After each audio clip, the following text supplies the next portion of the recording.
అందరికీ నమస్కారం. ఇప్పుడు మన దగ్గర ఇక్కడ ట్రీట్మెంట్ తీసుకొని ప్రెగ్నెన్సీ వచ్చిన వాళ్ళు, డెలివరీ అయిన వాళ్ళు వాళ్ళ ఎక్స్పీరియన్స్ మనతో షేర్ చేసుకుంటున్నారు. హరిలావణ్య. నా పేరు హరిలావణ్య. నాకు నార్మల్ డెలివరీ అయింది, బాబు పుట్టారు. ఫస్ట్ ఇక్కడ నేను దీనికంటే ముందు వేరే దగ్గర ట్రీట్మెంట్ తీసుకున్నాను. ఫస్ట్ నుంచి నాకు ఇర్రెగ్యులర్ పీరియడ్స్ ఉండేటివి. 3 monthsకి ఒకసారి, 4 monthsకి ఒకసారి, అలా ఒక్కొక్కసారి రాకపోతే వెళ్తే టాబ్లెట్స్ ఇస్తారు, అవుతుంది, అలా ఉండేది. పీరియడ్స్ వచ్చిన తర్వాత ఫాలిక్ స్టడీ అయిపెడితే ఏం ప్రాబ్లం లేదమ్మా, నీకు ఇదైపోతుంది అని చెప్పేవాళ్ళు. నాకు అప్పటికి వెళ్ళయి 2 years దాకా నేను ఎక్కడ చూపించుకోలేదు. తర్వాత పీరియడ్స్ ఆగిపోయిన తర్వాత వెళ్ళి చూపించుకుంటే పీసీఓడి ఉంది అని చెప్పారు. ఫస్ట్ 2 హాస్పిటల్స్లో చూపించుకున్నాము. చూపించుకున్న తర్వాత అక్కడ వెళ్తున్నాము, వస్తుంది, పీరియడ్ వస్తుంది, బాగుందని చెప్తున్నారు, కానీ ఏం రిజల్ట్స్ లేదని చెప్పి మా హస్బెండ్కి తెలిసిన వాళ్ళు, మా అమ్మకి తెలిసిన వాళ్ళు, ఆండాల్ మేడం వాళ్ళు బాగా చూస్తారు అని చెప్తే ఇక్కడికి వచ్చాము. ఇక్కడికి వచ్చిన తర్వాత మేడం వాళ్ళు ఫస్ట్ అడిగారు, ఏంటి ప్రాబ్లము, నువ్వు అసలుకి అవుతుంది అనుకుంటున్నావా, నీకు వస్తుంది అనుకుంటున్నావా, లేదనుకుంటున్నావా, నీ మీద నీకు నమ్మకం ఉందా అని. నేను చెప్పేదాన్ని, నా మీద నాకు నమ్మకం ఉంది మేడం, అసలుకి రాకుండా ఎందుకుంటుంది, ఏమన్నా ప్రాబ్లం ఉంటే రాదు, కానీ ఏదన్నా ఉన్నా మనం క్లియర్ చేసుకోవాలి తప్ప రాకూడదు అని అనుకోకూడదు అని.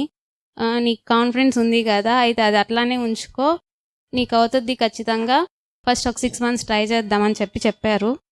ఫస్ట్ నేను ఒక 2 months ట్రీట్మెంట్ తీసుకున్నాను. తర్వాత నేను జాబ్ పని మీద హైదరాబాద్కి వెళ్ళిపోయాను. ఒక 3 to 4 months మళ్ళీ బ్రేక్ పడింది. మళ్ళీ వచ్చి మళ్ళీ కంటిన్యూ చేశాను. ఫస్ట్ అప్పటికి పీరియడ్స్ ఆగిపోయింది, రాలేదు. టెస్ట్ చేసుకుంటే నెగిటివ్ వచ్చింది. సరే ఒకసారి హాస్పిటల్కి వెళ్దాము, ఆపేసాం కదా ట్రీట్మెంట్ అని హాస్పిటల్కి వచ్చాము. నెగిటివ్ రిజల్ట్సే ఉన్నింది. చూపించుకున్న తర్వాత మేడం టాబ్లెట్ పెట్టారు, పీరియడ్ వచ్చింది. నెక్స్ట్ 2nd month పీరియడ్ వచ్చింది. 3rd month అయ్యేసరికి ఫాలిక్ స్టడీ పెట్టారు మేడము. ఆ ఫాలిక్ స్టడీ అయిపోయిన తర్వాత మేడం వాళ్ళు డైట్, ఎక్సర్సైజెస్, కపుల్ వాక్ అవి చెప్పేవాళ్ళు. అవి నేను డైలీ చేసేదాన్ని, జాబ్కి వెళ్తూ కూడాను చేస్తూ ఉండేసరికి తర్వాత ఫాలిక్ స్టడీ అయిపోయి నెక్స్ట్ మంత్కి అంతా మళ్ళీ కన్ఫర్మ్ అయిపోయింది ప్రెగ్నెన్సీ. అప్పుడు వచ్చి చూపించుకుంటే అన్నీ చేసావమ్మా, బాగుంది, నీకేం ప్రాబ్లం లేదు అని చెప్పారు.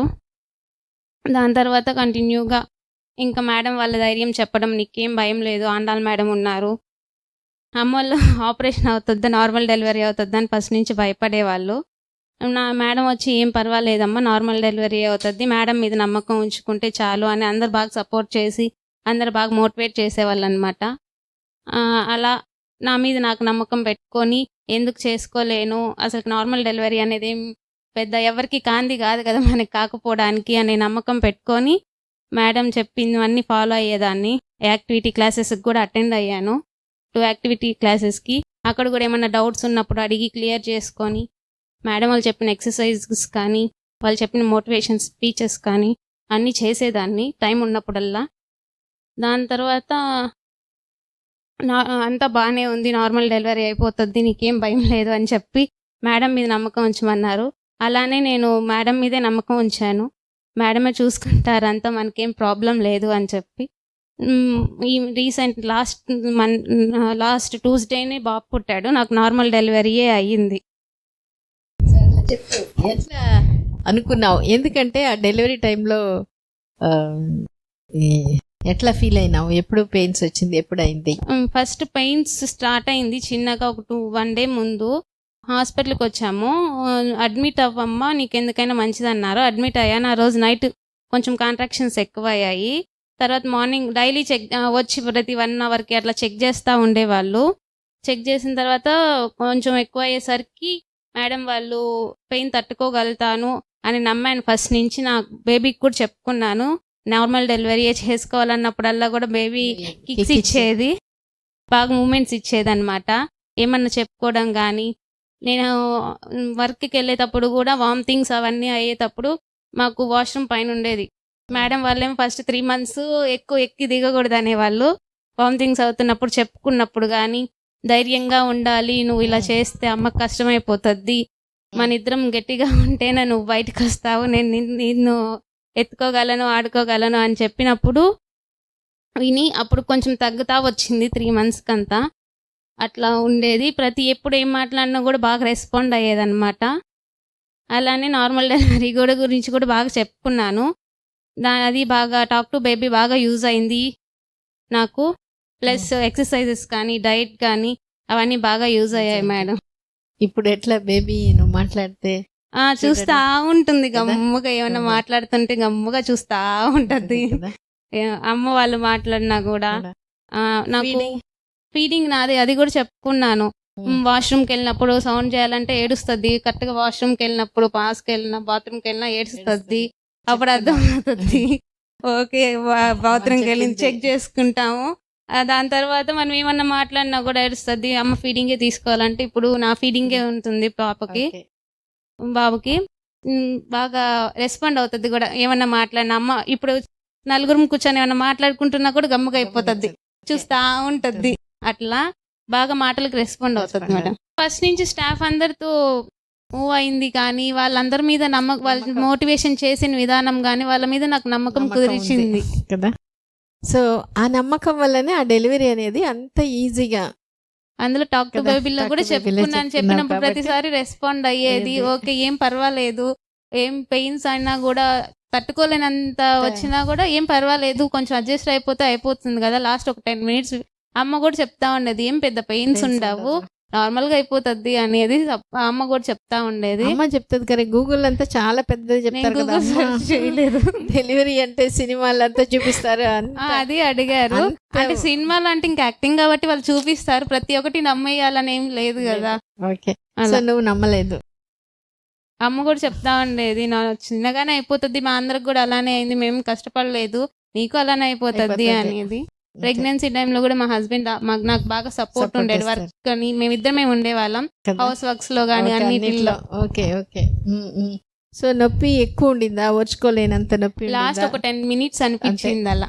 దాని తర్వాత అంతవరకు అనిపించలేదని లాస్ట్ 10 minutes అనిపించింది. చెప్పుకున్నాను అది కూడా, అమ్మ ఎక్కువ పెయిన్స్ వస్తే తట్టుకోలేదు, నువ్వు వచ్చేసేయాలి కొంచెం తొందరగా నేను అని. ఎక్కువసేపు ఉంచుకున్నా కూడా వచ్చుకోలేదు, తొందరగానే వచ్చేయాలి అని చెప్పుకునేదాన్ని. బేబీ వెయిట్ ఎంతమ్మా? 2.7 ఉన్నింది మేడం. అది కూడా చెప్పుకున్నాం, 2.6 to 2.8 లోపలే ఉండాలి అని. Very good. అంటే యాక్టివిటీ క్లాస్ లో చెప్పేవాళ్ళు అనమాట, అవన్నీ ప్రేయర్ గానీ ఏమేమి చేస్తే పాజిటివ్ థింకింగ్ వస్తుంది అవన్నీ. యాక్టివిటీ క్లాసెస్ కూడా నేను అటెండ్ అయ్యాను. దానివల్ల ఏం ఉపయోగం? మనకేమైనా డౌట్స్ ఉన్నా క్లియర్ అవుతుంది, మన వే ఆఫ్ థింకింగ్ ఎలా మార్చుకోవాలో చెప్తారు. గ్రూప్ గా చేయడం వల్ల కొంచెం ఎక్సర్సైజెస్ అవి చేయడం వల్ల కూడా మనకి మైండ్ రిలాక్స్ అవుతుంది, కొంచెం రిఫ్రెష్ అవుతాము ఆలోచనల నుంచి వాటి నుంచి. మనం విడిగా చేయడానికి, గ్రూప్ గా చేయడానికి ఏం? విడిగా అంటే ఒకటే ఉంటది, ఏదో ఒకటి ఆలోచిస్తుంటాం పక్కన ఎవరు ఏం లేకపోతే. గ్రూప్ గా అనుకోండి అందరితో కలిసి చేస్తాం కాబట్టి way of thinking, mind set అంతా మారిపోతుంది. సో నువ్వు కన్సీవ్ అయిన వాళ్ళంటే నువ్వు ఏం గట్టిగా నీ గురించి ఏమనుకున్నావు? ఫస్ట్ ఇర్రెగ్యులర్ పీరియడ్స్ గురించి ఏమనుకున్నావు? ఇర్రెగ్యులర్ పీరియడ్స్ గురించి అంటే నార్మల్ గానే టాబ్లెట్స్ ఇస్తే వస్తుంది పోతుంది, లేకపోతే రావట్లేదు అని అనుకున్నాను. దాని తర్వాత అది నార్మల్ అయిపోయింది. ఓకే అదేం కాదమ్మా, అదేం పెద్ద విషయం కాదు, నీకు నార్మల్ అది కంటిన్యూ అయిపోతుంది, అదేం పెద్ద ఇది కాదన్నారు. అప్పుడు ఓకే మనము డైట్ ఇవన్నీ ఫాలో అయ్యి చూద్దాము, ఎందుకు కాదు అని ఫాలో అవ్వాను. అంతకుముందు జాబ్ లేనప్పుడు దీని గురించి ఆలోచిస్తూ ఉండేదాన్ని, అందుకని మా హస్బెండ్ జాబ్లో జాయిన్ చేశారు నన్ను. దాని తర్వాత దీని గురించి ఆలోచించడం మానేసి జాబ్ మీద పడిపోయేసరికి, జాబ్లో జాయిన్ అయిన తర్వాత చెప్పాను కదా, ఇక్కడికి వచ్చి ట్రీట్మెంట్ తీసుకున్న వెంటనే కన్ఫర్మ్ అయిపోయింది. అప్పుడు ఇర్రెగ్యులర్ పీరియడ్స్ రెగ్యులర్ అయిందా లేదా ఇర్రెగ్యులర్ గా? ఇర్రెగ్యులర్ గా లేదు, రెగ్యులర్ అయింది. 3 months కంటిన్యూ అయిన తర్వాత 4th month అంతా అయిపోయింది, రెగ్యులర్ అయిపోయింది పీరియడ్ కూడా. ప్రెగ్నెన్సీ వచ్చినప్పుడు ఆశ్చర్యపడిపోయావా? ఎట్లా వచ్చింది? అలా ఏం లేదు, ఎందుకంటే మేడం వాళ్ళు చెప్పినప్పుడు నమ్మాను నన్ను నేను. నాకెందుకు రాదు, వస్తుంది, అంత వయసు ఏమి అయిపోయింది, ఎందుకు రాదు, మనకేం పెద్ద ప్రాబ్లం ఏం లేదు, పీసీఓడి చిన్నదని చెప్పారు కదా, దాని గురించి అంత భయపడాల్సిన అవసరం లేదు కదా, ఎందుకు రాదు అని అనుకున్నాను. వచ్చినప్పుడు హ్యాపీగా ఫీల్ అయ్యాము కదా. అది చాలా ఇంపార్టెంట్. పీసీఓడి అంటే పెద్ద విషయంగా అందరు చెప్తారు, గూగుల్ అట్ట పెడతారే, నువ్వు ఎందుకు అది నమ్మకుండా మేము చెప్పిన మాట నమ్మే? బయట అంతా నార్మల్గా టాబ్లెట్స్ ఇస్తారు, ఇక్కడ ఫుడ్ ఎక్సర్సైజ్ చెప్పారు కదా, ఇది కూడా ట్రై చేద్దాము, మనం బయట ఫుడ్ అవన్నీ తగ్గించేసి ఓకే ట్రై చేద్దాము. ఎందుకు నమ్మకూడదు మనల్ని? మనం నమ్మకపోతే ఇంకెవరు నమ్ముతారు మేడం? ఫస్ట్ మనల్ని మనం నమ్మితేనే కదా ఏదైనా అవును. సాధించగలము. కానీ అంతకుముందు నువ్వే కదా చెప్పావు, అంతకుముందు నీకు ఆలోచిస్తాను doubt అంటే ఎవరన్నా అడిగినప్పుడు ఆలోచించేదాన్ని, ఏమని? ఇంకా ఎందుకు రాలేదు, పీసీఓడి దాని వల్లేనా, ఇంకేమన్నా ప్రాబ్లమా అనేది. వస్తుందా రాదా వస్తుందా రాదా అని అయితే లేదు, ఖచ్చితంగా వస్తుంది అనే నమ్మకంతోనే ఉన్నింది ఫస్ట్ నుంచి, కానీ లేట్ అవుతుంది అనే బాధ. అంతే, అడుగుతున్నారే అనే ఇది తప్ప ఇంకేమీ లేదు. వాళ్ళ మీద బాధ. వాళ్ళెందుకు నన్ను అడగాలి? వచ్చిన వాళ్ళు వాళ్ళ పని చూసుకొని వెళ్ళొచ్చు కదా, వెళ్ళొచ్చు నన్ను కదా. ఎందుకు అడగాలి అనేది అడగాలి. ఉండేది. సో నాకు ఎట్లయినా వస్తుంది అని తెలుసు. ఫస్ట్ నుంచి ఇర్రెగ్యులర్ పీరియడ్స్ పెద్ద ప్రాబ్లం గా అనుకున్నావా? లేదు మేడం, అంటే నార్మల్ రెగ్యులర్ అయిపోతే సరిపోతుంది కదా, మనము దానికోసం ట్రై చేయాలి అని చెప్పి ట్రై చేశాను. ఓకే, 3 years అయిపోయింది కదా, 3 years రాకపోతే ఇది చాలా కష్టం కదా అనే. అంటే ఫస్ట్ 2 years అసలు మేము ట్రీట్మెంట్ కి కూడా వెళ్ళలేదు. ఎందుకు ఊరికే ట్రీట్మెంట్ కి వెళ్ళేది, లేట్ అవుతుందేమో వస్తుందిలే అనుకున్నాము. తర్వాత ఇంకా అడుగుతుండేసరికి వెళ్తే ఒకసారి బాగుంటుందని వెళ్ళాము. నార్మల్గా 2 hospitals కి అంత సెట్ అయినట్టు అనిపించలేదు. తర్వాత వేరే వాళ్ళు చెప్పడం వల్ల మా హస్బెండ్ కి అమ్మ వాళ్ళకి ఇక్కడికి వచ్చాము. ఓకే, సరే, చాలా సంతోషం. థ్యాంక్ యూ చాలా మేడం. thank you.